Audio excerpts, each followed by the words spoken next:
Hay historias de amor que van mucho más allá de dos personas, historias que acaban marcando el destino de reinos enteros. Pues hoy vamos a explorar una de esas leyendas, una en la que un solo encuentro mágico cambió el curso de la historia para siempre. Vamos a ver cómo un solo encuentro, un amor que nació casi por casualidad bajo las estrellas, fue capaz de redibujar el mapa de un mundo entero y, de paso, de dividir a todo un pueblo. A ver, para entender todo esto tenemos que viajar muy atrás en el tiempo, a la Gran Marcha. Ya sabes, ese viaje épico de los elfos hacia el oeste. Pues bien, en medio de toda esa gente, de esa migración masiva, uno de sus líderes, el rey Elwë de los Teleri, se desvía y se adentra él solo en el misterioso bosque de Nan Elmoth. Y es que él, en teoría, buscaba un amigo entre las sombras de ese bosque, pero lo que encontró fue algo completamente diferente. Un destino que no solo iba a cambiar su vida, sino, como hemos dicho, la de todo su pueblo.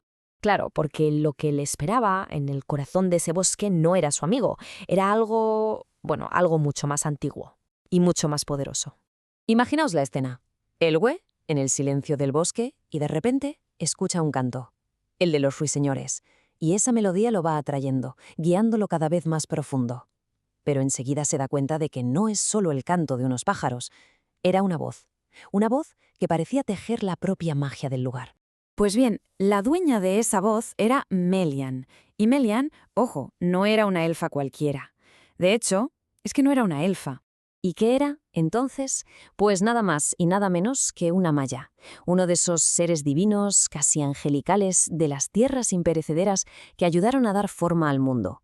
Y por el amor que sentía por la Tierra Media, pues había decidido quedarse a vivir allí, en secreto.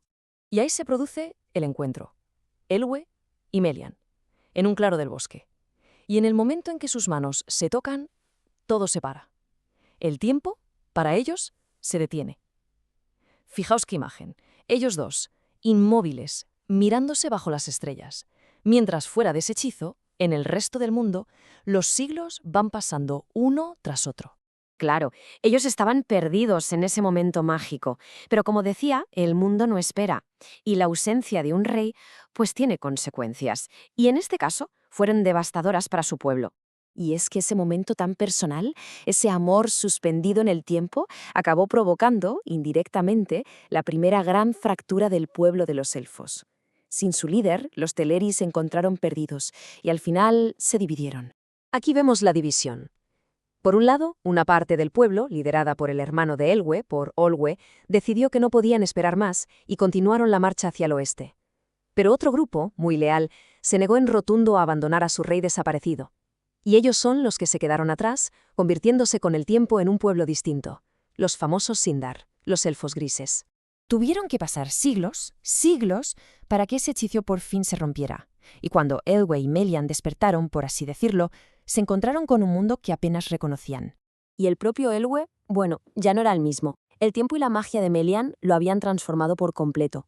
Al salir del bosque, tenía el pelo plateado, una luz casi divina en el rostro. Para su pueblo, que lo encontró, parecía un dios que regresaba. Y es que juntos, su amor no solo los transformó a ellos a nivel personal. Con todos esos elfos que se habían quedado esperándole, fundaron un reino completamente nuevo, uno de los más legendarios, el reino oculto de Doriath, justo ahí, en el corazón del bosque. Y esto es importantísimo, porque la suya fue la única, repito, la única unión entre un ser divino, una maya, y un elfo en toda la historia.